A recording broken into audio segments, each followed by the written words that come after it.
Salut les loulous et bienvenue à l'épisode numéro 8 de notre super podcast. Popcorn aigre doux. Bonjour tout le monde. Pour rappel, le principe de l'émission, c'est que nous sommes deux amis dans deux villes différentes où nous comparons deux films que nous trouvons intéressants sur un sujet commun. Moi, c'est Louis. Et moi, c'est Michel. Alors, qu'est-ce qu'on boit, Michel, ce matin? D'habitude, on se retrouve à l'heure de l'apéro, que ce soit l'apéro du midi ou l'apéro du soir. Et aujourd'hui, à cause des circonstances, on se retrouve au petit déjeuner. Donc, moi, je bois un mocha fait maison. Donc, mélange de café et de chocolat chaud. Et toi? Et moi, je me bois un café noisette, café sirop de cookie, non pas noisette, sirop de cookie, lait, un peu bourrin quoi, et un croissant. Ah ouais, alors moi, j'ai déjà commencé mon croissant et mon pain au chocolat. Souvenez-vous les enfants, quand il y a la nourriture, Michel est content. C'est vrai, c'est un de mes grands plaisirs de la vie. Pourquoi choisir entre un croissant et un pain au chocolat quand on peut avoir les deux? Exactement, moi j'approuve ce message. Non, j'allais dire surtout que quand on a commencé cette émission, je vivais au Canada. Et là, je suis en France depuis quelques mois, donc j'en profite. Et tu as bien raison. Le thème de ce mois-ci, ça va être se comprendre. La compréhension ou l'incompréhension, bref, tout ce qui nous empêche de nous comprendre. On a choisi pour ça deux films qui nous ont marqués, que sont Lost in Translation de Sofia Coppola et Premier Contact de Denis Villeneuve. Alors, alerte divulgachage, on va parler en long, en large et en travers des films, du début à la fin, de tout, de l'analyse, de ce qu'a pensé le réalisateur. Donc, si vous n'avez pas vu les films, c'est pas grave, ça ne vous empêchera pas de profiter de l'épisode, mais par contre, on vous recommande quand même de les regarder, d'autant plus que là, ce sont des films qui, nous, on a appréciés, je pense. Oui, non, franchement, si vous n'avez pas eu la chance de voir ces films, on vous encourage de les regarder. Dans tous les cas, que ce soit avant ou après l'épisode, et on va un peu plus plonger dans le sujet après. Est-ce que tu veux commencer à présenter Lost in Translation? Allez, c'est un film dont tout le monde me parle depuis super longtemps. C'est le deuxième film de Sofia Coppola, après Virgin Suicides. J'ai lu qu'elle a fait un premier film avant Virgin Suicides, mais dont j'ai pas Ah ouais? vraiment retrouvé trace. Ouais. En tout cas, qui a pas eu un succès critique important. Dans ce film, on y parcourt le lien entre Bob, incarné par Bill Murray, et Charlotte, incarnée par Scarlett Johansson, qui était super jeune à l'époque. Deux Américains qui se rencontrent dans leur hôtel à Tokyo. Leur seul point commun, c'est être seuls, ou presque, dans cette grande ville étrangère. Le film rencontra immédiatement un énorme succès critique et un succès commercial important. C'est un film qui a quand même eu un résultat box-office 30 fois supérieur à son budget, ce qui est beaucoup. Oui, c'était un budget de 4 millions de dollars, c'est ça? C'est à 4 millions de dollars et il y a eu 120 millions de recettes dans le monde. Et c'est un film qui a surtout été connu par le bouche à oreille. Ça a vraiment énormément marché. Il a été boudé par le Festival de Cannes, pour des raisons d'ailleurs pas forcément très claires, en 2003. Mais du coup, le film a été récompensé par un Oscar, des Golden Globes, des BAFTA. Enfin, c'est un film qui a quand même été plutôt récompensé. Ouais, c'était Oscar du meilleur scénario original, je crois. Exactement. Alors du coup, je vais parler de notre second choix, et c'est un choix qu'on trouvait bien complémentaire à Lost in Translation. C'est Premier Contact, ou Arrival en anglais, de Denis Villeneuve, qui est un réalisateur canadien. Donc dans ce film débarquent 12 vaisseaux extraterrestres partout sur le globe, et une linguiste incarnée par Amy Adams, qui s'appelle Louise dans le film, est dépêchée sur place pour arriver à comprendre leur langue. Et elle fait ainsi équipe avec un physicien, Ian, joué par Jeremy Renner, donc qui font équipe pour essayer de sauver la Terre, parce qu'en fait, ces vaisseaux extraterrestres débarquent et personne ne comprend pourquoi. Donc ici, se comprendre, c'est un enjeu pour la survie de l'humanité. Ce film a connu un très bon succès critique et un accueil au box-office plutôt bon, je dirais même plus que correct, puisqu'il a remboursé jusqu'à 4 fois son budget avec les résultats du box-office. En revanche, il n'a pas connu un aussi grand succès au niveau des récompenses. D'ailleurs, tu parlais de Lost in Translation qui avait été boudé par le Festival de Cannes. Là, souvent on dit qu'il a été un peu boudé par les Oscars. Peut-être parce que c'était un film de science-fiction et que c'est un genre de film qui est moins reconnu. Alors, pour rappel, on va maintenant passer à la partie duel. Duel, waouh. On se castagne entre aigre et doux. Je vous laisserai découvrir qui est qui dans cet épisode. C'est une discussion libre et non scriptée. Et donc, on va aussi aller à un moment s'éloigner probablement de cette thématique, aussi parce que ça fait écho à des épisodes de notre vie. Le fait d'avoir du mal à se comprendre, parfois dans des conversations entre nous deux. Quoi? Nous, ne pas nous comprendre, ça ne nous est jamais arrivé. Quoi qu'il en soit, on fera quand même de notre mieux pour revenir à la thématique de l'épisode. Allez, c'est parti. Comment est-ce que, du coup, comment tu l'as reçu, toi, Lost in Translation, du coup, par rapport à ça? Bon, Lost in Translation, c'est un film que j'aime bien, que j'avais déjà vu il y a longtemps, et donc que j'avais pas revu depuis, je pense, au moins une dizaine d'années. J'ai toujours apprécié le film, et j'ai trouvé que, bah, justement, cette thématique de la compréhension et des difficultés de communication, c'était un petit peu ça le squelette du film. D'ailleurs, dès le titre, Lost in Translation, donc perdu dans la traduction, ça annonce la couleur. D'ailleurs, petit fun fact, le titre Lost in Translation a eu beaucoup de traductions complètement différentes en fonction des pays. Alors, je les ai plus tout en tête, mais il y en a certains qui l'ont traduit par Perdu à Tokyo, d'autres L'amour est étrange ou un truc comme ça. Donc, le titre lui-même a été perdu dans la traduction. Euh, je trouve que c'est une mise en abîme assez drôle. Et d'ailleurs, moi, je trouve que c'est un titre, effectivement, qui correspond bien au film, parce que, on suit donc ces deux personnages qui sont, il y a une interprétation un peu directe de, ils sont dans une ville étrangère, avec une culture différente, une langue très différente, et ils sont complètement déracinés. Et en même temps, pas tant que ça non plus, parce que bah ils sont à l'hôtel, enfin c'est pas, ils sont pas dans je sais pas où, dans un truc qui serait trop différent non plus de ce qu'ils ont l'habitude de connaître. Voilà, c'est l'hôtel, il y a le chambre, il y a les trucs à visiter, etc. Mais en même temps, ils comprennent rien à ce qui se passe autour d'eux. Ils sont aussi perdus, bah, du coup, dans leur propre communication entre eux, où il se passe beaucoup de choses entre ces deux personnages et aussi entre chacun avec d'autres personnages, parce qu'il y a un ensemble de personnages qui gravitent, notamment Oui. Charlotte et son mari. Du coup, c'est pareil, ils ont un peu de mal à se comprendre, c'est le moins qu'on puisse dire. Aussi avec la chanteuse de jazz, avec Oui. l'actrice un peu bubbly, là, Kelly. Enfin voilà, il y a un ensemble de personnages qui gravitent et où du coup, Ouais. il y a aussi là des difficultés de se comprendre, de parler le même langage, même quand on parle la même langue. Euh, et il y a aussi Lost in Translation, ça vient c'était un poète qui avait écrit ça par rapport à justement à la traduction, en disant que ce qui était beau, la poésie, c'était ce qui était perdu dans la traduction. En fait, c'est là où se dégageait Oui. l'instant poétique, et on retrouve aussi de ça, c'est qu'en fait, malgré leurs difficultés à se comprendre, il y a quelque chose de nouveau et de beau qui sort de ça.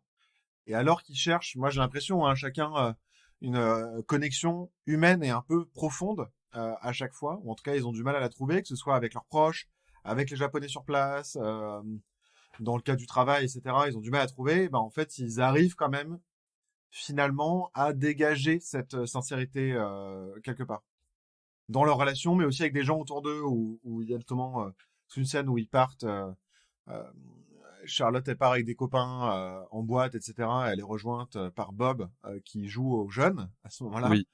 Euh, et en fait, il y a là, c'est pas juste des discussions de surface, il y a des discussions de surface de gens qu'on connaît pas, etc. Mais il y a aussi un rapport un peu sincère à ce moment-là qui se met en œuvre. Et je suis assez d'accord avec toi. C'est vrai que ce qu'on retrouve beaucoup dans ce film, et c'est ce que j'ai trouvé assez beau, c'est ce désir de communiquer, Mm, mis en parallèle avec l'incapacité à communiquer. mm, Euh, alors je trouve que au niveau de ce désir de communiquer, il y a, enfin, il se retrouve davantage dans le personnage de Charlotte, mm. qui, tu vois qu'elle a une certaine curiosité, tu vois, même quand elle s'ennuie, elle essaie de se balader un peu à Tokyo et un peu de s'intéresser à ce qui se passe dans cette ville, même si elle reste complètement perdue. Alors que chez Bob, donc joué par Bill Murray, euh, lui dès le début ça le saoule d'être là. Oui, Il a juste envie que ça se passe. Et en fait, c'est la rencontre avec Charlotte, c'est l'opportunité, il semblerait pour lui d'avoir enfin une connexion avec quelqu'un, parce que même avec sa famille, même avec sa femme et ses enfants, on sent que la communication, elle est rompue depuis un tout moment. à fait. Et lui, il est toujours un peu étranger en fait à tout ce qui se passe. Il essaye parfois, mais sans non plus grande conviction, et du coup, ça marche pas non plus, quoi. Il y a une scène, lui, il est là pour tourner une pub de whisky. C'est censé être un grand acteur américain qui tourne une pub de whisky au Japon. Et il y a cette scène qui est assez improbable, mais plutôt marrante, de le réalisateur de la pub Oui, la qui scène est drôle. La scène est vraiment très Non, mais drôle. super drôle, qui lui donne des indications. Il a une traductrice qui lui traduit et il entend bien que le réalisateur fait plusieurs phrases d'indications de jeu d'acteur. Et la traductrice traduit ça par 4 mots, quoi. Genre, restez plus frais et Oui. Mettez-vous à c'est gauche. ça. Et lui, il Tournez entend bien, plus il sur dit la genre, gauche. mais c'est tout. Elle fait, oui, oui, c'est J'ai tout. l'impression qu'il a parlé bien plus que ça. あなたのあなたの言ってることはウイスキーのことだけじゃないんだからわかる？古い友達に会うように優しくジェントリーにね、そして心から湧き上がってくるテンション、これ忘れちゃダメだ。 Comme un vieil ami, et vous tournez caméra. Et en fait, il essaye vaguement de se dire, bon, il y a quelque chose derrière, mais en même temps, il essaye pas non plus vraiment, quoi, de s'investir dans cette publicité, quoi. Ouais, mais ce qui est intéressant, tu vois, avec le choix du Japon, c'est que c'est donc pour nous occidentaux européens, c'est une culture qui est à la fois super différente, mais quand même un peu proche, Mhm. parce qu'il y a certains codes qu'on a en commun. Parce qu'on les a un peu colonisés quand même de force après la Seconde Guerre mondiale. Oui, non, mais c'est ça. Bah, surtout à cause de la pop culture américaine et voilà. Oui, et puis surtout à cause quand même les États-Unis ont écrit la Constitution japonaise et je veux dire les Japon n'a pas d'armée, c'est l'armée américaine qui est l'armée japonaise. Enfin, je veux dire la présence américaine sur le territoire japonais, c'est une force coloniale quand même. Hein.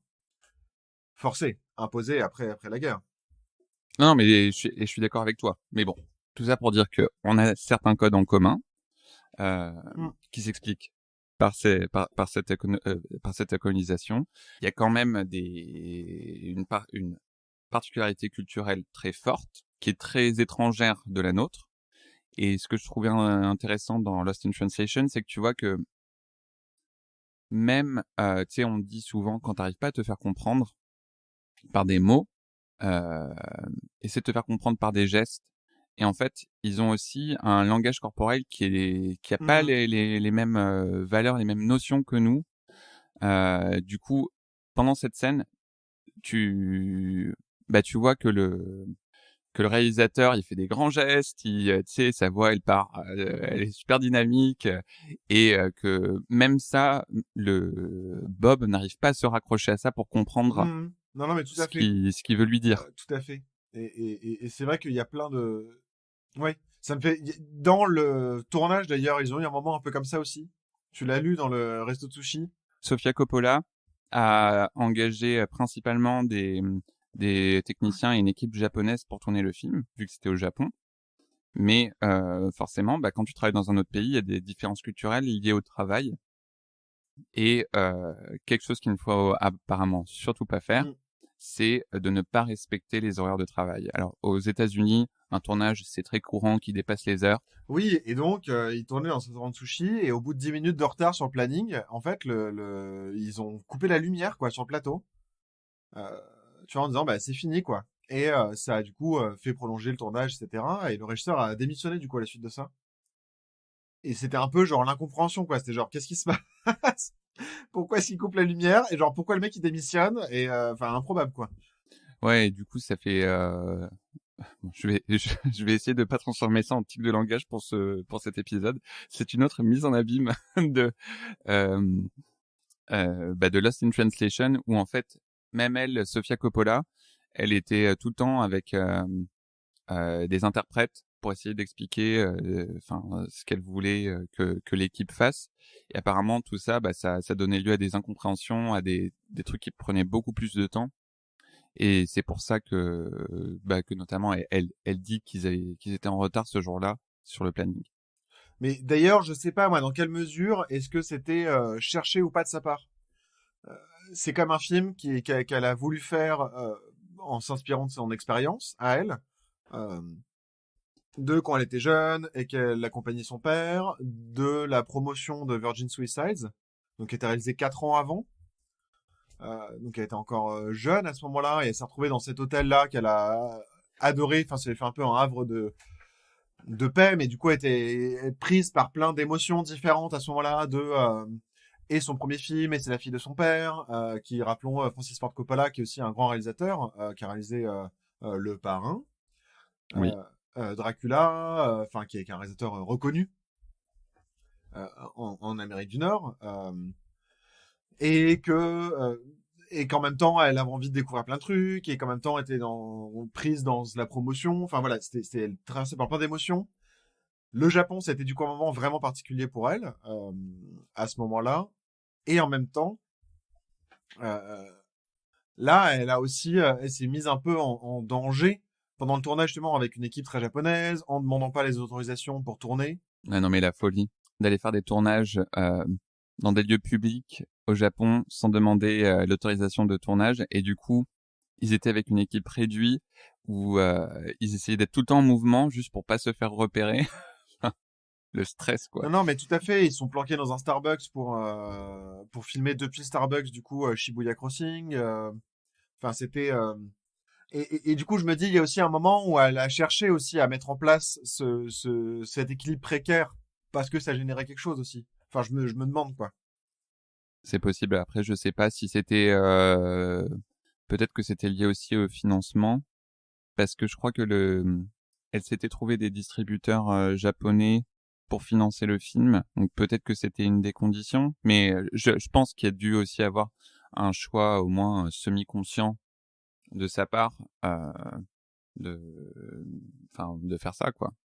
Enfin, tu vois, il y a un moment où, je veux dire, on a travaillé, nous. Alors, c'était pas dans le cinéma, mais dans le spectacle vivant, où tu demandes, en fait, tu demandes les autorisations, quoi.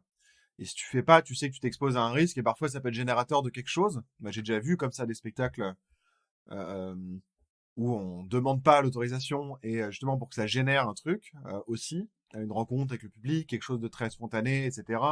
Mais en prenant le risque. Là, je me demande s'il y avait pas de ça aussi, quoi. Ouais, c'est possible. Franchement, c'est possible. Et alors que je pensais ça, mais du coup, le premier contact est vraiment différent dans son approche de la compréhension ou de l'incompréhension. Ah oui, complètement différent. Même s'il y a il y a des points de contact entre ces Mm. deux films. Là, c'est vraiment, je veux dire, un autre niveau, un autre degré d'incompréhension. Même si on explore aussi les difficultés de communication, par exemple, entre euh, deux spécialistes de domaines très différents, euh, Mhm. notamment la linguiste Louise et le physicien Ian, où en fait tu vois ils ont été formés, ils ont grandi dans des systèmes de valeurs un peu différents, Mm. et c'est un peu la lutte, je vais dire, schématique entre les littéraires et les scientifiques, Mm. euh, où chacun essaie de dire ah non, ce qui est à l'origine vraiment de l'humanité, c'est le langage, et l'autre qui dit non, ce sont les mathématiques et la science. Mm. Le langage est la fondation de la civilisation. C'est le ciment qui permet à un peuple de rester uni. C'est la première arme utilisée lors d'un conflit. Ben, c'est magnifique, même si c'est faux. C'est faux. La pierre angulaire de la civilisation, ce n'est pas le langage, c'est la science. Et aussi, tu vois ça après entre les civils et les militaires. Enfin, Tout à fait. Et aussi entre les différents pays dans ces vaisseaux extraterrestres. Donc il y a 12 vaisseaux qui débarquent sans d'ailleurs vraiment compréhension. On ne sait pas trop pourquoi est-ce qu'ils sont arrivés à cet endroit-là. C'est parfois à côté de grandes villes, parfois dans des plaines, un peu partout dans le monde. Il y en a plusieurs en Afrique, il y en a 2 en Russie, il y en a en Amérique du Nord, en Amérique du Sud, à peu près partout sur le globe, en Australie, etc., au Royaume-Uni. Et dans ces vaisseaux, il y a des créatures extraterrestres. les heptapodes. Du grec hepta pour 7, podos pour pied. 7 pieds. Heptapode. Imaginez un peu Kong et Kodos dans Les Simpsons.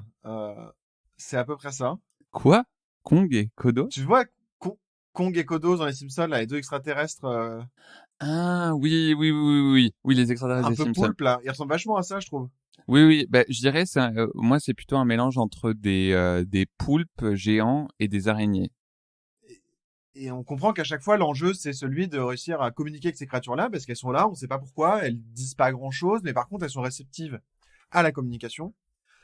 Et au fur et à mesure, on découvre, donc il y a tous des enjeux de traduction, donc il y a cette linguiste-là qui est dépêchée pour comprendre, elle finit par comprendre qu'il y a une espèce de langage écrit, Oui. de langue écrite par une graphie particulière en cercle qui implique des choses, et en fait, à un moment, ils finissent par comprendre que l'objectif de ces extraterrestres-là, c'est de transmettre justement ce langage particulier, parce qu'il permet d'avoir une compréhension différente du temps, et donc d'avoir des projections dans le passé, dans le futur, et donc de pouvoir faire un coup de boost à l'évolution humaine en termes de technologie, et donc dans 3000 ans, les humains pourront aider à nouveau ces heptapodes.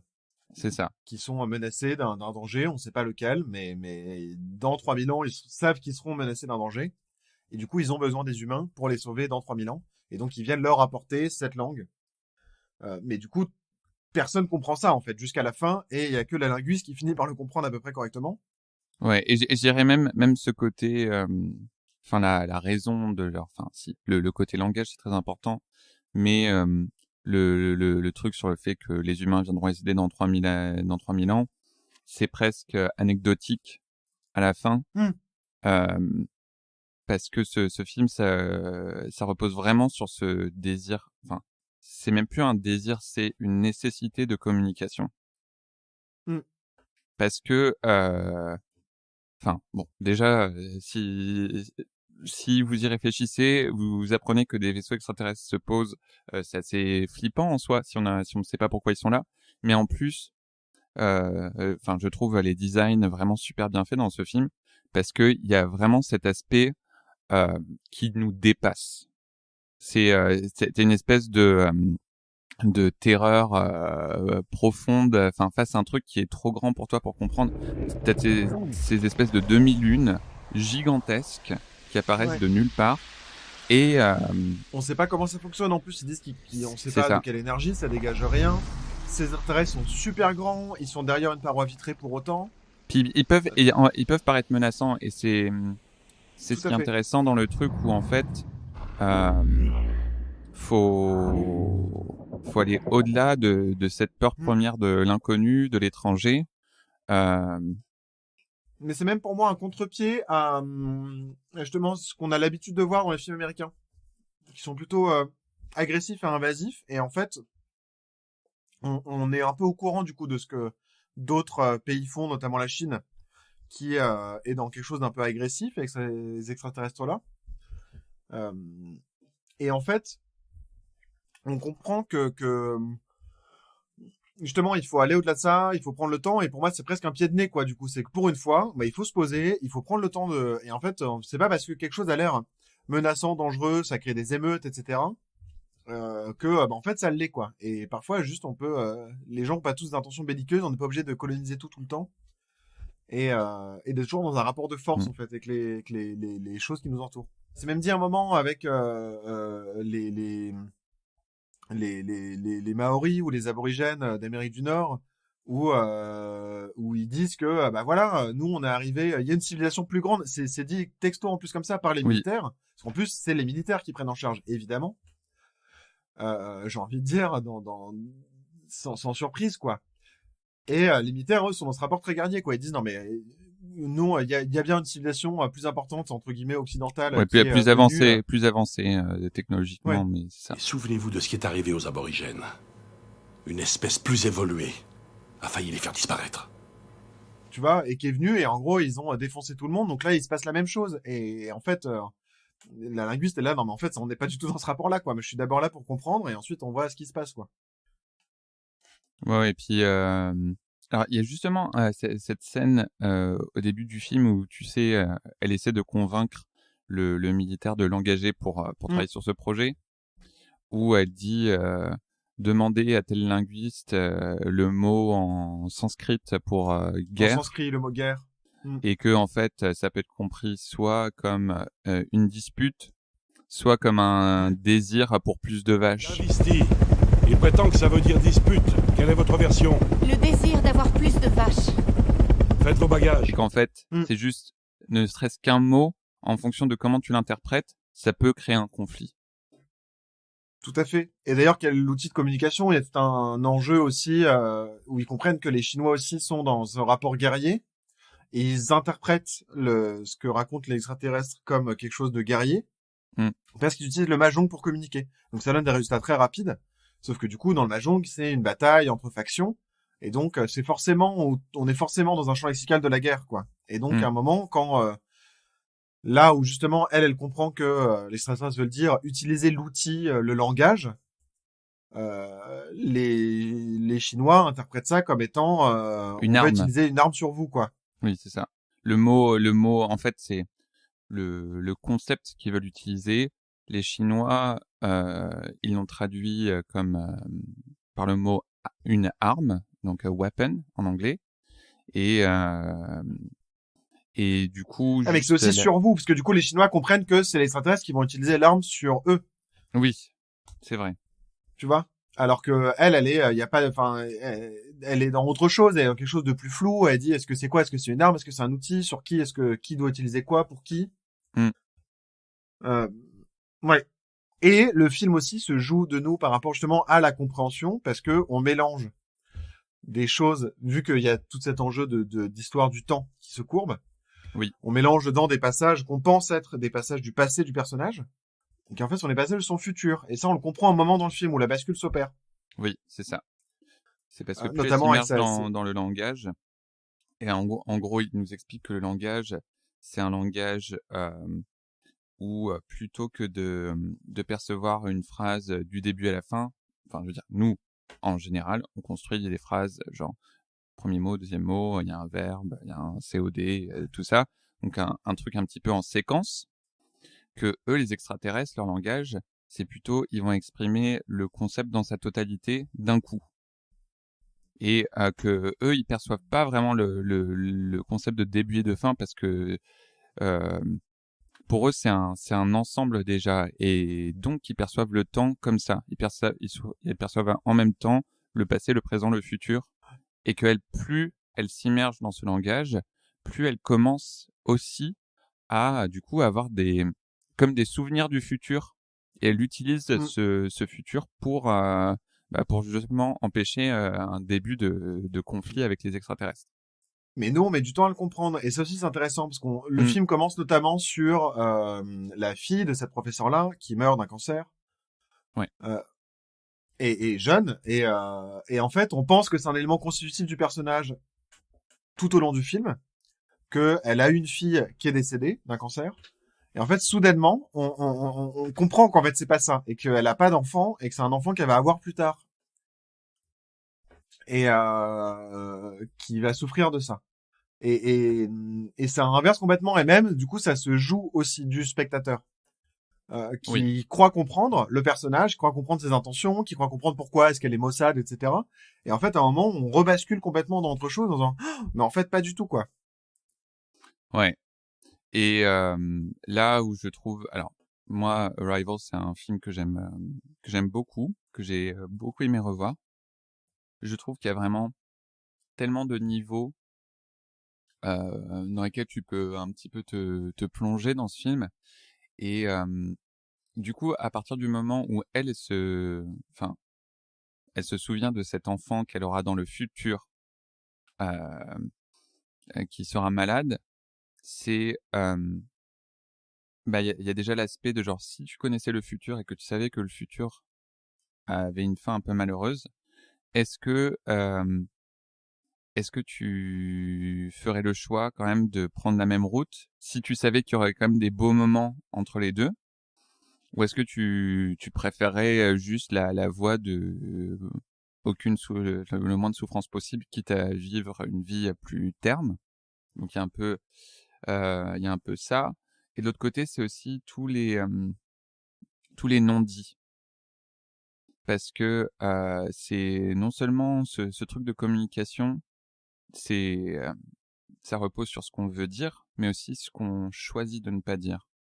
Et elle se retrouve dans un conflit un peu, je pense, éthique, parce que en gros, bon, de toute façon, on a fait le spoiler alert, donc j'espère que vous avez vu ce film avant, mais à la fin, on comprend que l'enfant qu'elle va avoir, elle va l'avoir avec ce physicien avec lequel elle travaille. Donc c'est aussi une histoire d'amour qui débute, et que ce physicien va finir par la quitter parce que elle savait que leur fille allait mourir avant même la naissance de leur fille. Et lui n'arrive pas à accepter cette information. Mm. Et elle lui pose même la question à la fin, si tu savais que... Enfin, je sais plus comment elle le dit. Genre, si tu savais que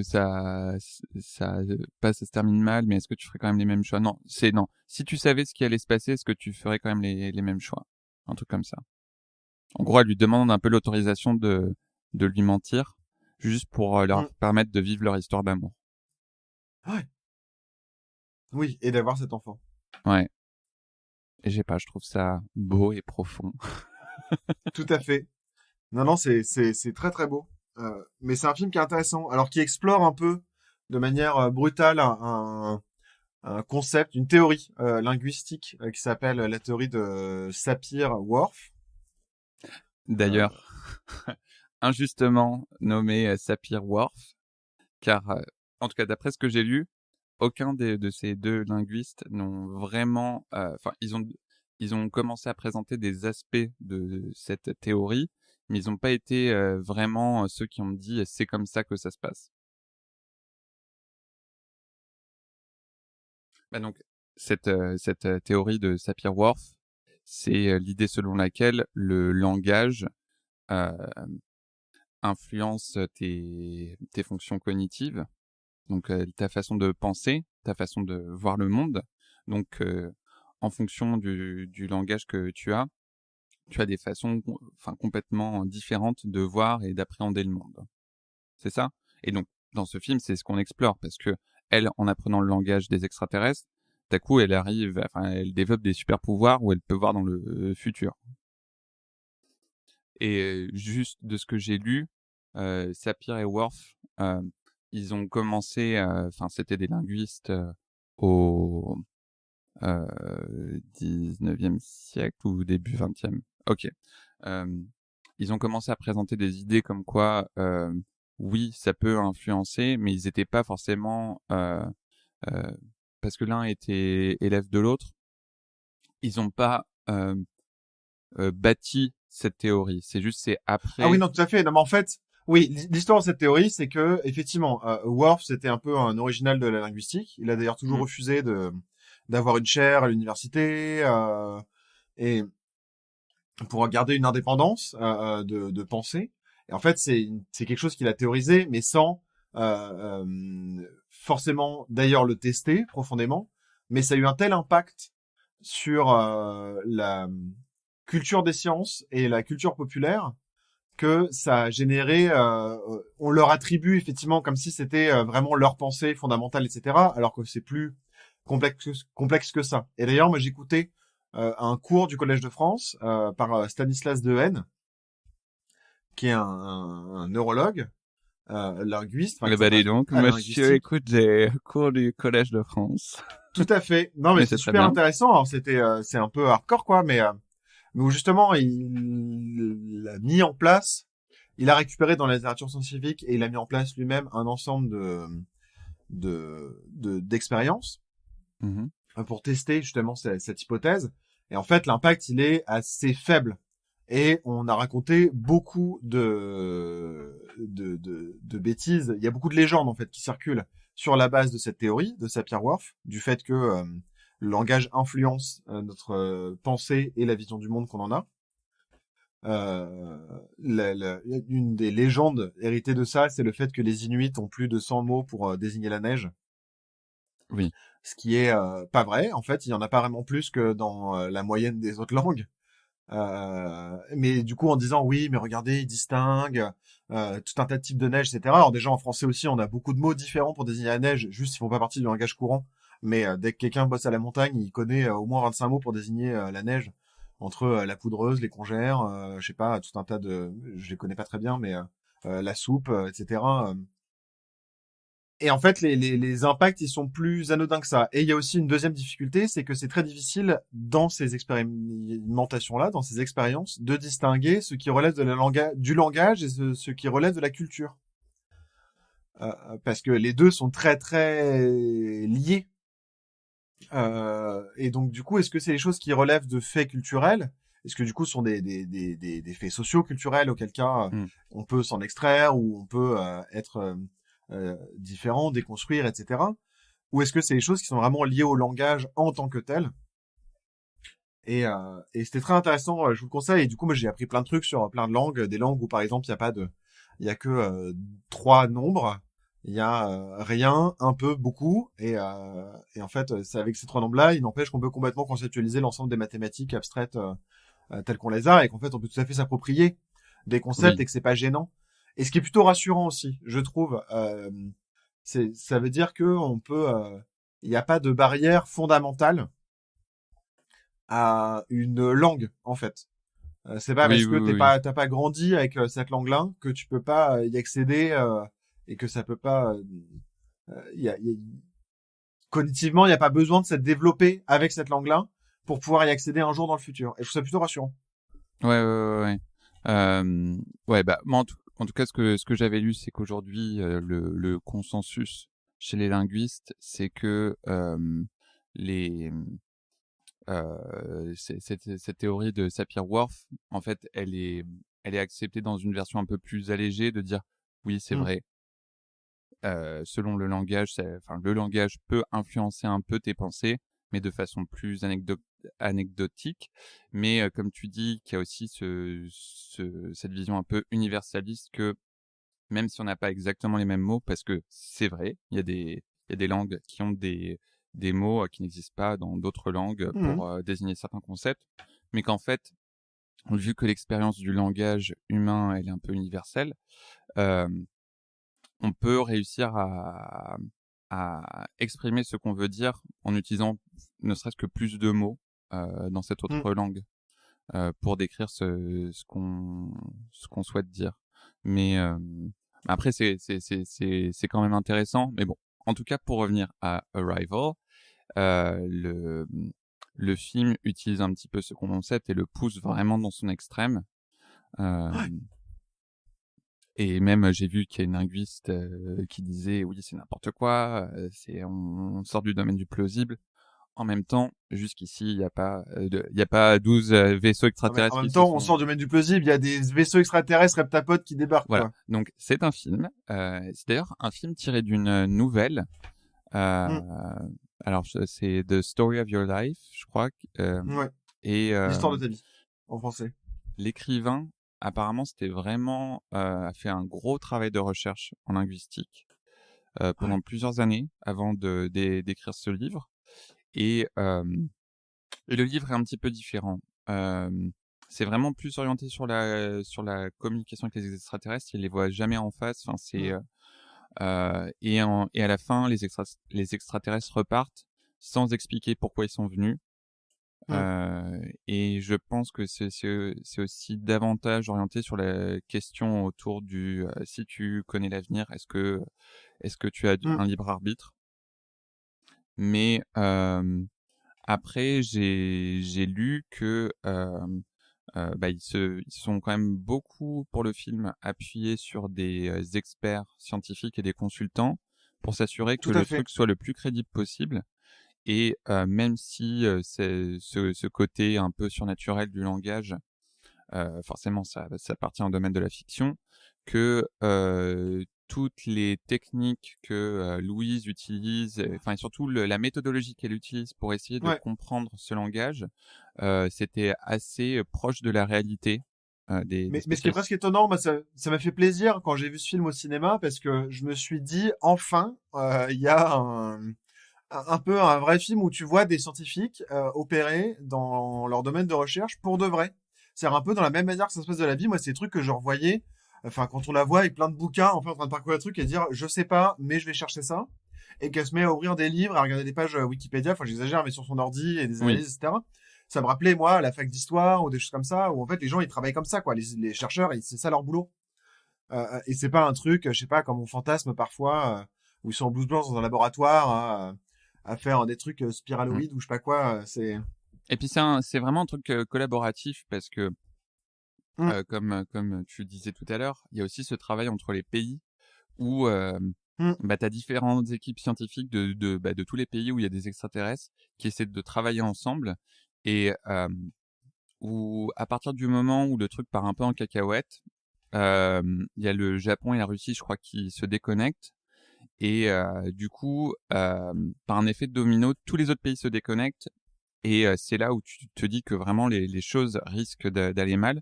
Parce que s'il n'y a plus de communication, c'est là il y a de plus en plus de possibilités qu'il y en ait un qui décide de faire une action qui aura des conséquences désastreuses. Tout à fait. Et ils peuvent plus autant avancer dans leur compréhension. Mais non, franchement, c'est un beau film pour ça. Alors, pour revenir à Lost in Translation, tu vois, tout à l'heure je disais il y a ce désir de communication, mais je trouve qu'il y a aussi un côté de recherche de la communication facile. C'est-à-dire C'est-à-dire que alors autant le personnage de Bob et Charlotte développe quelque chose d'un petit peu plus profond, mais sinon c'est que je trouve que Bob, enfin, encore plus que Charlotte, mais Bob et Charlotte font pas énormément d'efforts pour se faire comprendre au Japon. Ils font pas énormément d'efforts pour comprendre les Japonais. Ça, je sais pas si ça les saoule ou si ça les dépasse parce qu'ils sont perdus. Il y a des critiques, par exemple, qui ont dit, enfin, je sais pas si c'est assumé, mais il y a des critiques qui ont dit, qu'on reprochait justement ça, en disant que ça a montré une vision qu'en fait était assez, comment on appelle ça, consommatrice. Oui. Plutôt que humaine, dans l'approche de la rencontre. Alors, on consomme, quoi, et on est là, on veut pas chercher à comprendre, on veut pouvoir avoir accès facilement à tout un tas de trucs. Et en fait, ce même critique-là disait que ce serait gênant si c'était pas aussi vrai. Et qu'en fait, apparemment, dans les années 90 et au début des années 2000, je sais pas si c'est le cas aujourd'hui, mais en fait, il y a plein de touristes américains, c'était comme ça, en fait, leur rapport au Japon, quoi. C'est-à-dire qu'ils y allaient, ils visitaient des trucs un peu sympas, des temples, mais ils cherchaient pas à comprendre, et ils allaient au resto en mangeant, et puis après, ils revenaient à l'hôtel, et puis ils passaient leur soirée à l'hôtel en écoutant du jazz, quoi. Ouais, bah je veux dire, c'est un peu le cliché du touriste américain, ou parfois du touriste français dans une autre forme. Le touriste français, il ramène plus sa gueule, en fait. Mais oui, mais tu vois, par exemple, ils vont à un restaurant et et tu vois, ils se moquent toujours un peu de façon un peu passive-agressive des serveurs en disant non mais c'est quoi ce menu, c'est 4 fois la même truc. Regardez-le, il sourit. Vous voulez qu'elle le laisse? C'est leur plat favori, l'orteil noir. Et il y a, tu vois, ils cherchent pas à aller plus loin. Même il y a un moment où ils se retrouvent à l'hôpital où il y a alors je sais pas si c'est un petit vieux ou une petite vieille. Moi je pensais que c'était une petite vieille qui essaie de parler avec Bob en lui disant je crois depuis combien de temps t'es au Japon, enfin on comprend pas, moi je l'ai appris en lisant les trivia sur le film, mais donc qui essaie de lui parler et où lui Non, mais il fait zéro effort, quoi. il fait zéro effort, et alors que cette personne, elle fait tout ce qu'elle peut, tu sais, elle essaie de parler un peu en anglais, elle lui fait des signes, et lui en fait il limite, enfin il la regarde d'un air un petit peu snob, un peu en souriant, mais c'est Non, mais tout à fait. Puis ils traversent l'expérience, quoi. C'est comme quand ils vont dans la boîte de nuit avec les stripteaseuses. Puis après, ils vont dans une autre boîte de nuit, à un concert, et puis après, il y a le karaoké, et c'est toujours, ils traversent, quoi. Ils traversent, ils s'attachent à rien. C'est comme aussi, je trouve qu'ils sont très méchants avec, le film est plutôt méchant avec Kelly, l'actrice un peu bubbly. totalement. On se fout trop de sa gueule, où elle passe trop beau pour la blonde complètement écervelée, qui raconte que de la merde. Vous savez, on aime autant la cuisine mexicaine, vous voyez, et le yoga et le karaté. Et du coup, on fait aussi passer les Japonais pour des amateurs de ce genre de personnages. Enfin, c'est et comme si eux, effectivement, étaient un peu au-dessus de tout ça, quoi, qui comprenaient mieux les choses. Ou... Et je trouve que le seul moment où t'as l'impression qu'il y a une connivence entre le personnage de Bob, Charlotte et le monde japonais, c'est le moment où ils sortent avec les potes de Charlotte mais où du coup ils Tout se à fait. retrouvent dans un milieu où ce sont des artistes où en gros ce sont des gens un peu comme eux. Mmh. Et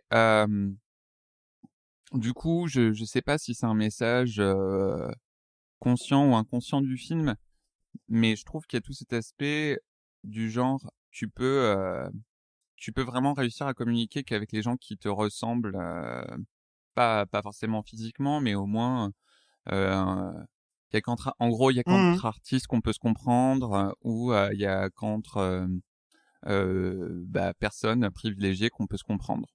Et ou même à ce moment-là, enfin moi ça m'a fait rire, hein, mais t'as le personnage de Bob qui se retrouve à parler avec un japonais qui lui parle en français. Il est allemand, mais il habite en France.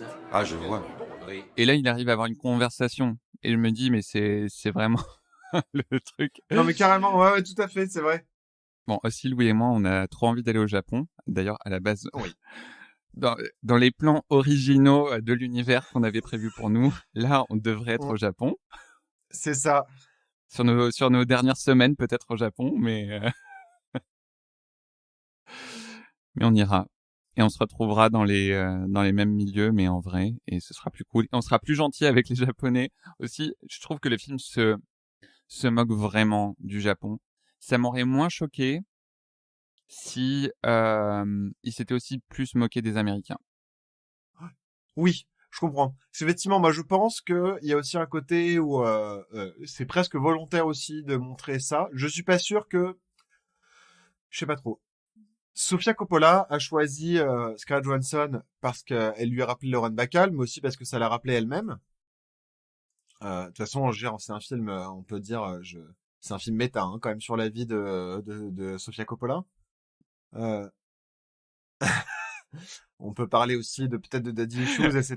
mais il y a... En même temps, je veux dire, il y a pas beaucoup de monde. Enfin, je sais pas, hein, je connais pas tous nos auditeurs. Il y a pas beaucoup de monde, je pense, qui va se dire, je vais écrire un film sur mon expérience de quand j'étais en tournée promotionnelle pour mon premier film indépendant et je m'ennuyais dans mon hôtel au Japon. Non, mais c'est ça, quoi. Et voilà, et peut-être que si ce film, alors j'ai pas trop lu ça, mais peut-être ce film aussi, moi je pense qu'il raconte aussi un peu son histoire avec son père, ou en tout cas, il y a quelque chose d'un peu de cet ordre-là. Ouais. En tout cas, elle s'identifie vachement à Charlotte. Oui. Oui, et de toute façon, elle le dit que c'est inspiré de son expérience, donc. Non, mais tout à et fait. Charlotte... Même la relation du coup avec le mari, c'est avec John, le mari qui est incarné par Giovanni Ribisi. C'est un peu sa relation qu'elle a entretenue aussi avec Spike Jonze à ce moment-là, où d'ailleurs ils ont divorcé l'année de sortie du film. Coïncidence peut-être pas. What? Non, et du coup effectivement, je trouve qu'il y a un côté un peu bah voilà, un peu bah moi aussi en fait j'y vais, je traverse les choses et en fait c'est pas grave quoi, et du coup je me moque. En fait elle est le personnage de Bob et de Charlotte sont pas vraiment moqués quoi. Non. Et aussi je pense voilà, pour revenir à ce que tu disais des touristes américains, mais je pense que c'est pas juste les Américains. Je pense que c'est vraiment ça répond à la perception qu'ont les Occidentaux de ce que c'est d'avoir une expérience au Japon.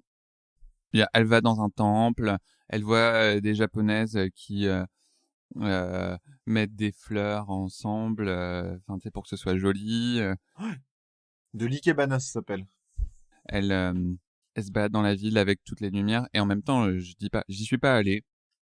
J'aurais peut-être cette expérience, j'aurais peut-être une expérience. Non, mais il y a vraiment l'expérience de touriste. Après, je veux dire, nous, quand on ira, on sera les touristes aussi, hein, donc ce sera pas normal qu'on ait une expérience de touriste. Mais je trouve que ça, tu vois, voir ce film, ça répond déjà aux attentes que je m'imagine de ce que aller à Tokyo peut être. Mon père a vécu, par exemple, au Pakistan il y a 35 ans, enfin, mes parents, et mes frères, et par exemple, les Pakistanais aimaient pas trop les touristes américains, parce que justement, il y a tout un ensemble aussi là de codes sociaux, culturels, d'achats, par exemple, où les achats durent très longtemps, parce qu'en fait, la négociation, c'est aussi un processus social. C'est-à-dire que le but, c'est pas que d'acheter, c'est aussi de discuter, d'entretenir du lien, etc. ça ça fait partie du processus d'achat. Et en fait, les Américains étaient réputés pour venir filer, je dis, ils payaient plein tarif les tapis, quoi, et ils partaient. Et en fait, c'était mal perçu aussi pour ça, parce qu'il y avait vraiment un côté consommation, quoi. Alors que et c'est ce qu'on retrouve un peu dans ce film-là aussi, c'est qu'il y a dans la Sensation, c'est qu'il y a tout un tas de choses qui accompagnent les expériences. Et le but, c'est pas juste de boire un verre, quoi. C'est aussi ou d'être dans un resto, c'est aussi de vivre une expérience, d'accompagner quelque chose, d'être en présence avec les gens, d'avoir une relation particulière. Ouais. Et donc la relation qui se développe entre Bob et Charlotte est plutôt touchante. C'est un truc qui, pendant, je veux dire, les 98% du film est une espèce d'amitié. Alors il y a peut-être un truc un peu romantique, platonique, qui se développe, et c'est assez touchant. En même temps, il faut dire, Charlotte, elle a au moins ou plutôt Bob a au moins 2 fois l'âge de Charlotte. Oui. Et d'autant plus quand tu prends en compte que Scarlett Johansson n'avait que 17 ans lorsqu'elle a tourné ce film et qu'elle joue déjà un personnage plus vieux. Ouais. Alors que Bill Murray, il devait être dans sa cinquantaine avancée. Non, mais c'est ça. En termes d'acteur, Bill Murray avait 3 fois l'âge de Scarlett Johansson, et quasiment. Et en termes de personnage, c'est plutôt 2 fois. L'amour n'a pas d'âge tant que la personne la plus jeune a plus de 18 ans. Et majeur, ou est majeur dans son pays. Mais bon, du coup, moi, je trouvais que c'était une relation assez touchante parce qu'il y avait un petit peu ce côté où, aussi avec les non-dits, où c'était beaucoup plus sur la communication corporelle, les regards. Il y a cette très belle scène où Scarlett Johansson, elle est avec sa perruque et puis elle pose sa tête sur l'épaule de Bill Murray, de Bob. C'est un peu une image d'ailleurs qui est restée de ce film. C'est une très jolie scène.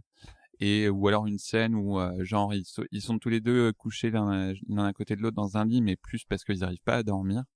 Il se passe rien entre eux, mais il y a Bob qui à un moment dans un geste presque inconscient qui caresse mais très légèrement le pied de Charlotte. Il y a quelque chose de tendre comme ça.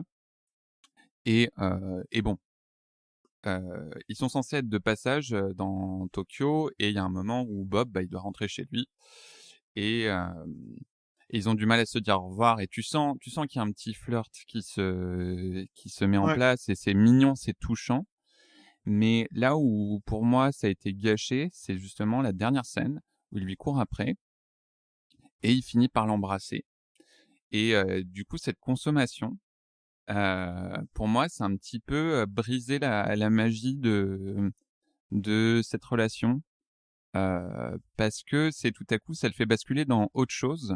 Enfin, ça abandonne un peu l'ambiguïté. Tout à fait, ça donne tout à coup une dimension sensuelle et érotique à leur relation, sexuelle même, alors que jusqu'ici, il y avait une tension, mais qui n'était pas assouvie. Et ce qui est un peu étrange, alors il y a cette scène, du coup, c'est précédé de ce très beau moment où il lui murmure quelque chose à l'oreille et on ne sait pas ce qu'il lui dit. Oui. Et ça c'est très beau parce que du coup c'est leur secret à deux. On peut imaginer tout ce qu'on veut, mais le fait que ce soit suivi par un baiser, effectivement, donne quand même une indication particulière, quoi. C'est ça. On sort de l'ambiguïté, et ici, je ne fais pas de shaming de couple où les âges sont différents. C'est juste que c'est comme si pour moi, à la fin du film, on veut nous dire non, mais en fait, tout ce temps-là, c'était une relation romantique, alors que pendant tout le reste du film, on nous donne le sentiment que c'est quelque chose de plus complexe, d'un peu père-fille, un peu. Oui, c'est ça. Et je veux dire, tu comprends qu'ils puissent avoir un béguin l'un pour l'autre. Je veux dire, ils sont tous les deux délaissés par leur partenaire de vie. Ils sont à l'étranger, un peu perdus. Ils vivent des expériences fortes ensemble. Elle est mignonne à croquer. On ne peut pas utiliser cette expression, Michel. Lui, il a ce côté un peu rigolo, un peu je m'en foutiste. Enfin, c'est ça se comprend et c'est même pas, je veux dire, voilà, j'attaque pas du tout ça, ni même des couples où les gens ont des âges différents, mais c'est que là, en plus, c'est lui qui l'embrasse et je trouve que en sachant que lui, juste après, en fait, là, il s'en va à l'aéroport, il a juste descendu de son taxi 2 secondes pour lui murmurer ça à l'oreille et l'embrasser.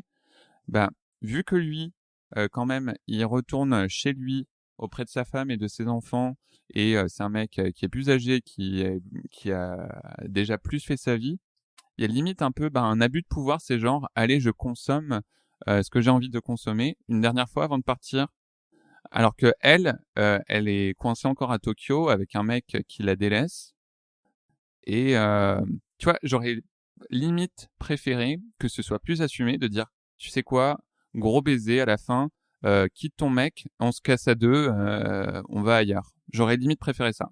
Bon, et toi, Michel, est-ce que tu as connu des moments d'incompréhension, parce que tu as vécu 7 ans, 8 ans au Canada dans le Canada anglophone? Oui. Alors 8 ans si on compte ma première année, même si ça a été un peu coupé, mais oui. Non, pas du tout. Tout s'est toujours très bien passé et je me suis toujours bien fait comprendre.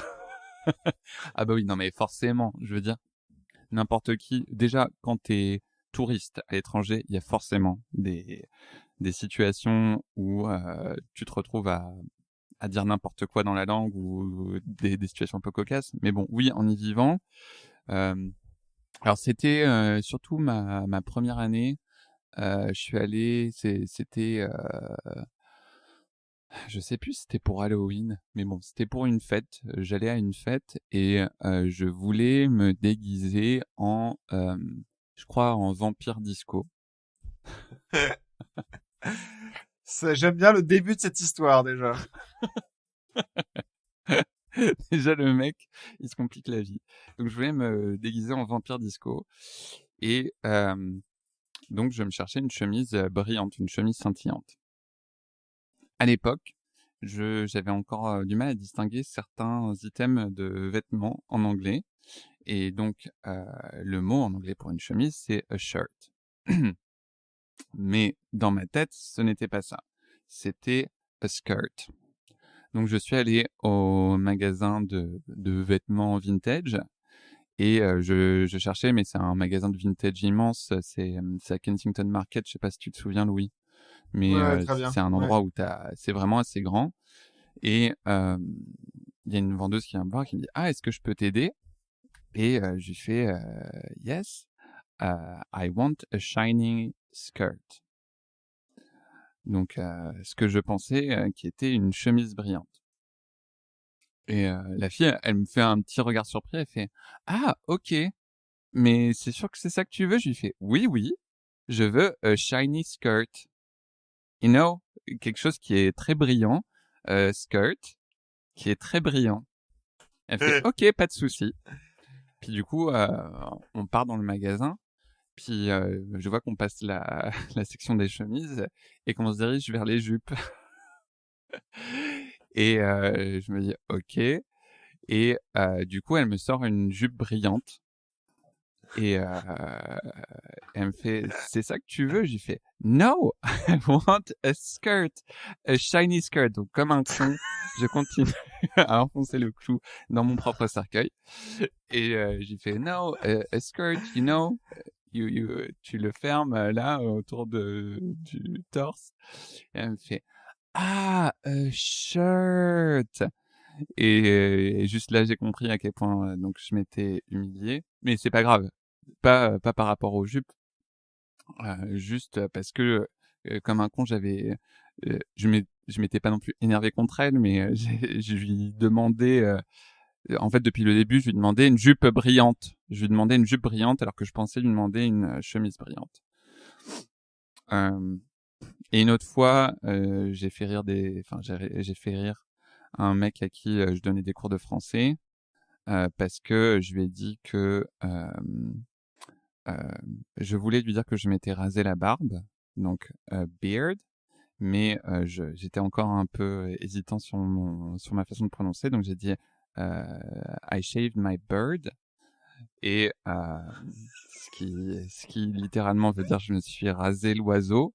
Mais the bird, l'oiseau, c'est un mot qu'utilisent les enfants pour dire zizi, quoi. Donc le mec a explosé de rire. Et toi, Louis, en Espagne? Eh ben, écoute, j'en ai pas là qui me reviennent des aussi drôles, mais je me souviens d'un moment ultra long, parce que moi, je suis parti en Espagne, j'avais jamais appris l'espagnol de ma vie. J'y ai vécu 1 an. Et donc, quelques mois, peut-être 4 mois avant de partir, je me suis mis à la méthode Assimil et Rosetta Stone, un logiciel pour apprendre des langues de manière un peu intensive. Mais bon, du coup, il n'empêche que j'ai juste fait ça tout seul et je parlais pas très bien espagnol en arrivant. Et surtout, je m'étais jamais confronté à des locuteurs natifs. C'est-à-dire que je commençais à réussir à lire à peu près correctement des choses de base, à me débrouiller dans des contextes un peu basiques, facilement, mais de manière écrite, quoi, pas vraiment de manière orale. Je me retrouve au commissariat parce qu'il fallait absolument, et je ne savais pas parce qu'on me l'avait pas dit, il fallait se déclarer étranger dans la ville, même si c'est un pays de l'Union européenne. Ouais, faut se déclarer européen. Moi, j'ai une carte d'identité du coup, un titre, une carte d'identité étrangère espagnole. D'accord. Il faut se déclarer. Je savais pas, j'y vais, et là, c'était les 2 heures les plus longues de ma vie, quoi. Où je comprenais rien à ce que la fille me racontait. Elle comprenait rien à ce que je disais. Elle comprenait pas ce que je comprenais pas. Non, mais le cauchemar, en plus, quand quand t'es face à des procédures administratives dans un autre pays, c'est juste le cauchemar. Ah non, mais c'était l'angoisse, et en fait, vraiment, je comprenais rien à ce qu'elle me disait. Et elle, pareil, comprenait rien, quoi. Et ça a mené à des trucs improbables, quoi. Et du coup, c'était un moment très très très long, jusqu'à ce que je comprenne qu'en fait, il fallait un document que j'avais pas, et du coup, il fallait prendre et remplir le document, et après, en fait, je me suis fait aider pour remplir le document, et c'était très bien.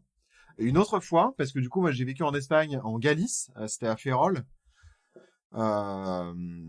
qui est une grosse ville militaire, enfin une ville militaire un peu particulière d'ailleurs, qui est la ville la plus pluvieuse d'Europe d'ailleurs. Si vous cherchez, c'est là. C'était pas vraiment mes attentes avec l'Espagne, mais c'est pas grave. C'est sûr. Moi, je m'attendais à ce qu'il fasse chaud, boire de la sangria tous les jours et avoir des éventails. Non, j'ai eu droit à de la pluie en continu. Ouais, en fait, tu t'attendais à arriver à Barcelone et tu t'es retrouvé à Brest, quoi. Non, mais même à Valence, quoi, tu vois, je sais pas, ouais, c'était un peu ça, quoi, effectivement. Mais c'était Brest en pire, quoi. Il y a quasiment 2 fois plus de pluie qu'en Bretagne. Voilà. De octobre à mai, il n'y a que 4 jours où il n'avait pas plu. Donc, paye ton parapluie. Mais bref, au moins, on n'était pas trop dépaysé avec le nord de la France, où je vis actuellement. Bref, quoi qu'il en soit. Non, mais tu me fais rire. Le mec, je vais partir en Espagne, je parle pas espagnol, et je me retrouve dans la ville la plus pluvieuse d'Espagne. Enfin bref, ça me fait rire. C'était drôle. J'ai vécu des super moments. Et en Galice, du coup, il y a une des 4 langues officielles du Royaume d'Espagne. Il y a le castillan, donc l'espagnol commun. Il y a le catalan, parlé en Catalogne, Barcelone, etc. Il y a le basque, parlé au Pays Basque. Et il y a le galicien, qui est une langue qui est assez proche du portugais, par exemple. Qui a des familiarités avec le portugais, en tout cas. Le portugais, d'ailleurs, a pour origine le Royaume de Galice. Mais d'ailleurs, petite interruption, au début de Arrival, elle fait pas un cours sur le portugais où elle parle du royaume de Galice. Ah bah tout à fait, elle le dit effectivement au début du film, elle dit ouais, j'ai pensé le à portugais toi pour et origine je me royaume suis de dit, Galice. mais c'est trop bien trouvé en fait ce film. La naissance du portugais remonte au royaume de Galice au Moyen-Âge. Parce qu'à l'époque, on considérait que la langue parlée relevait de l'art. C'est vrai, c'est marrant. C'est peut-être là d'ailleurs que je l'ai appris en fait. Voilà. Ça se trouve, c'est complètement faux, elle raconte n'importe quoi dans le film. Non, mais j'avais déjà lu des choses comme ça. Et bref, et je me suis retrouvé une fois comme ça, dans un cours, parce que j'étais à la fac, il y avait des cours du coup en galicien, parce que c'est une des langues officielles du royaume, donc c'était possible d'enseigner dans ces langues-là. où pendant 1 heure, je comprenais rien, quoi, parce que c'est une autre langue. Même s'il y a des familiarités, il y a des mots que j'arrivais à capter, mais déjà, j'avais pas un très bon niveau en espagnol. Et donc là, en galicien, mais je comprenais rien, quoi. Et ouais, c'était aussi un long moment. Heureusement, je suis jamais tombé sur des gens qui ont refusé de me parler en castillan. Ça m'est arrivé ça en Catalogne, des gens qui refusent de me parler en espagnol et qui insistaient pour que je parle en catalan, que je ne parlais pas du tout, parce qu'en plus c'était pas du tout le territoire dans lequel j'étais. Ça m'est arrivé ça, mais et du coup je parle en anglais avec ces gens-là, parce que je trouvais bon c'est comme ça. Après c'est chacun aussi ses trucs, hein, mais en Galice ça m'est jamais arrivé des gens qui m'ont imposé le galicien. Pour revenir au film, quelle est un petit peu ta conclusion sur ces 2 films? Et ben franchement, Lost in Translation, moi c'est un film, comme je disais dans l'intro, on m'en avait beaucoup parlé. Tu l'avais déjà vu? Depuis longtemps. Non, je l'ai jamais vu. D'accord. Du coup, j'étais très content de le voir. C'est un très beau film. Ça m'a encore une fois renouvelé aussi mon désir d'aller au Japon. Oui. Non, en tout cas, j'étais content de le voir. Je trouve que cette relation, elle est très fine. Elle résonne aussi. Il y a des choses qui résonnaient chez moi sur le fait notamment de se sentir isolé, incompris. Et il y a des moments dans ma vie où je me suis senti comme ça, et du coup, ça avait cette résonance-là. Et puis ça rappelle aussi, il y a des anecdotes effectivement qui rappelaient les voyages à l'étranger, etc. C'était assez amusant. Premier contact, bah, c'est un film que j'avais vu au cinéma. J'avais adoré ce film. Déjà, c'est hyper beau, le son est ultra bien. Oui. D'ailleurs, si, il a gagné un Oscar, je crois, du meilleur mixage son, non? Peut-être, mais en tout cas, pour la bande sonore, enfin la bande originale, ils n'ont pas pu concourir aux Oscars parce qu'ils avaient utilisé de la musique préexistante. C'est le thème Non, mais musical je de crois Max qu'ils ont Richter. l'Oscar du meilleur mixage son. C'est possible, mais c'est vrai que le son est super. Le Ça te son met est vraiment super dans bien, et l'ambiance. franchement, c'est de la bonne science-fiction. Moi, j'aime beaucoup le cinéma de Denis Villeneuve. Oui. En plus, il avait voulu faire un aspect un peu, je sais plus l'appeler ça comment, il a changé de directeur de la photographie par rapport à d'habitude. Oui, un Et du truc coup, sale un petit peu. Il disait, ouais, un j'ai peu envie genre que de les sci-fi. ouais, que le film, enfin que ce soit un film de science-fiction qui se passe genre un mardi où il fait dégueulasse, c'était sur la route vers le travail, et que ce Ouais, soit c'est pas ça. genre les super belles lumières qui viennent de partout, et que du coup ce soit beaucoup plus ancré dans la réalité. Ouais. Et c'est très réussi. Et il y a beaucoup de bonnes idées, beaucoup d'endroits où justement on est un peu retourné, mis à l'envers, on comprend pas. Il y a vraiment ce enjeu de la compréhension qui est très finement amené par plein d'endroits. Et du coup, moi, ça a bien résonné. Et je trouvais ça vraiment. J'étais très très agréablement surpris en sortant du cinéma de me dire, je l'avais vu avec mon futur mari, Oui. et justement de me dire, Et en fait, c'est tu quasiment t'es la première souvenu fois. que vous étiez mariés pendant le film. Tu as toi-même eu l'expérience du futur. Ouais, non, ouais, c'est ça, genre. Non, mais je me suis dit, c'est comme une des premières fois où je vois un vrai processus de recherche en cours et qui ressemble à ce à quoi ça ressemble dans la réalité. Ah, mais moi, mes expériences que j'avais de la recherche quand j'étais à la fac, où je me suis dit, ah, enfin, on voit ça. Enfin, on voit un film où ça pourrait être super chiant de voir des linguistes bosser sur une langue. Et en fait, c'est non seulement captivant, et en plus, on retrouve effectivement une espèce de fierté de qu'est-ce qu'aussi est si intriguant dans la recherche, quoi. Les universitaires, c'est pas tous des gens ennuyeux et qui sont là complètement obsédés par leur domaine de recherche nul dans un château pourri au fin fond d'une fac. Non, c'est aussi des gens qui sont dans le monde, ont des désirs intenses qui les animent, et je trouvais ça intéressant aussi d'avoir un film qui parle de ça, qui montre ça.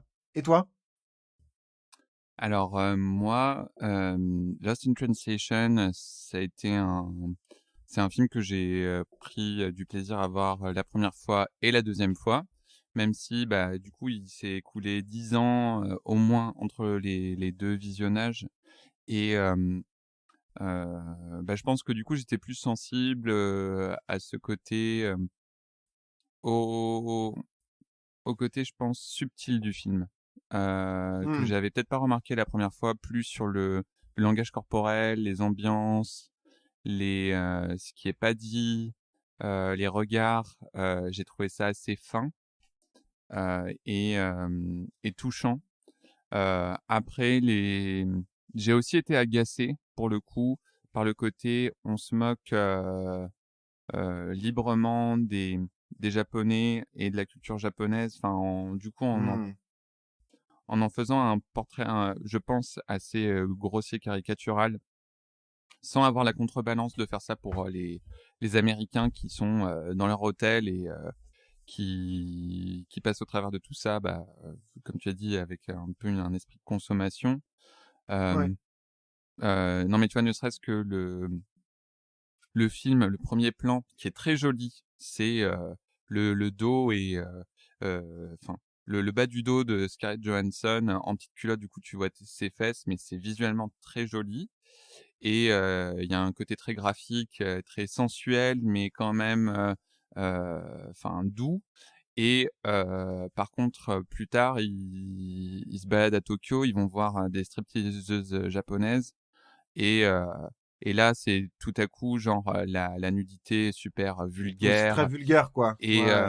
j'ai pas aimé ça. Ou alors, tu sais, il y a t'as une escorte japonaise où du coup, elle est complètement folle et aussi genre vulgaire dans un autre sens.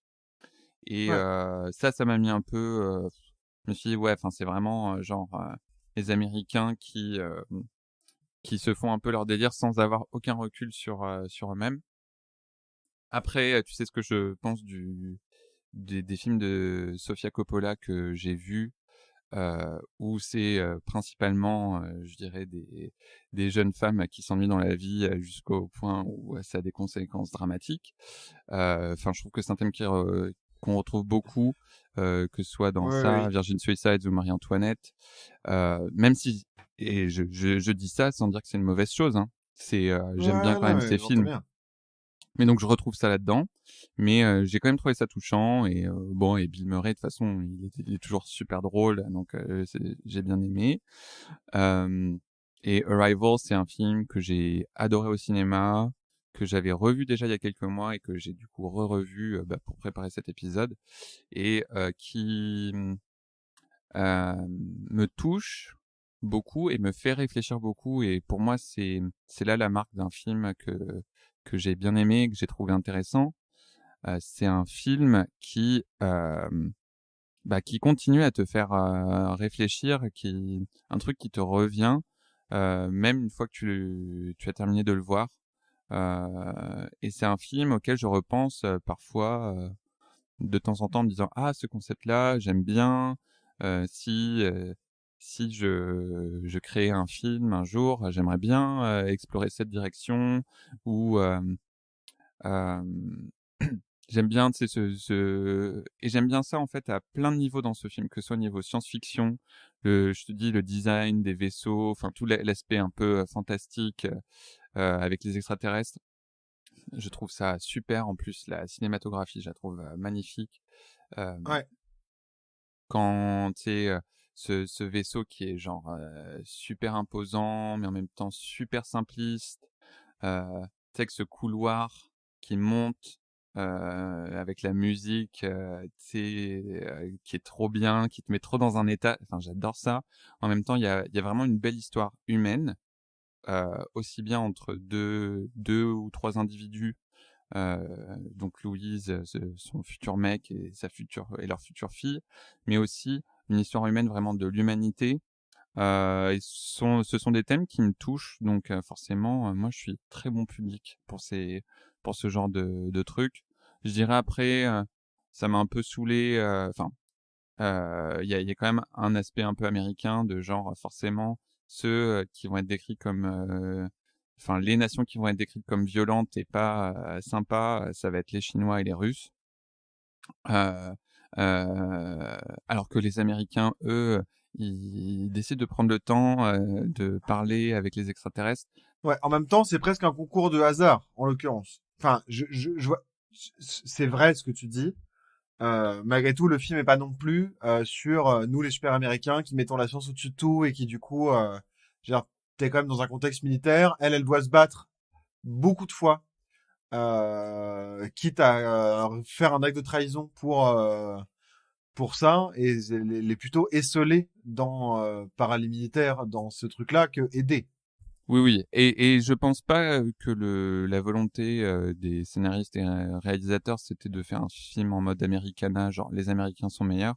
C'est juste, dans la réalité, je pense pas que les Américains soient forcément moins violents que d'autres nations. Enfin, mais voilà, c'est juste mon petit grain de sel. Après, ouais, je sais pas, je trouve ça beau de revenir vraiment à l'essence de ce que c'est la communication.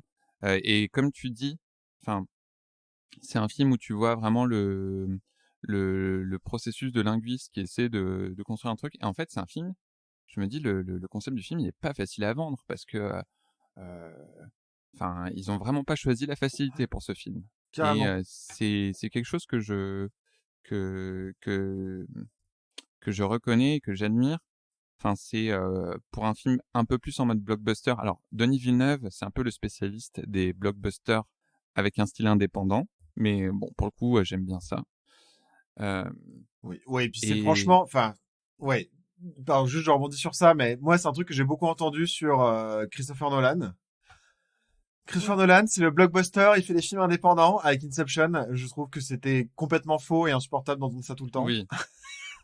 Bon, en tout cas, on va dire, c'est vraiment au croisement entre le film indépendant et le blockbuster. Mais pour moi, ça montre bien qu'on peut faire des films grand public intelligents. Sans pour autant sacrifier la qualité et l'aspect divertissement. Merci d'avoir écouté cet épisode.